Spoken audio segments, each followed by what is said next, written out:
না দিয়ে আমাদেরকে আখিরাতকে প্রাধান্য দিতে হবে, এটা মাথায় রাখতে হবে।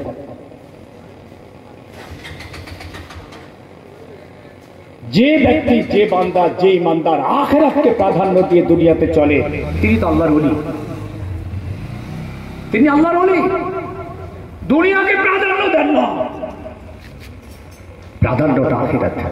যেমন আরেকটা উদাহরণ দিচ্ছি, ভালো করে শুনেলেন। বাজারে অনেক দোকানদার আছেন, মসজিদও বাজারে আছে।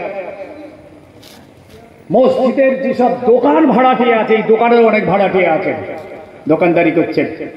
মসজিদের ভিতরে আজান হয়ে গেল, জামাত শুরু হয়ে গেছে, আপনি শুনতে পাচ্ছেন হাইয়া আলাস সালাহ, হাইয়া আলাস সালাহ, হাইয়া আলাল ফালাহ, হাইয়া আলাল ফালাহ।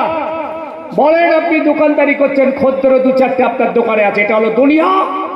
মসজিদের ডাক হচ্ছে খোদার, ওটা হচ্ছে আখিরাত। এই আখিরাতের ডাক, এদিকে আপনার খরিদ্দার আপনার দোকানে আছে, এটা দুনিয়ার ডাক। এই দুনিয়ার আখিরাতের এখানে টানা পড়ে শুরু হয়েছে। ইমানদার আমরা কোনটাকে প্রাধান্য দেবো?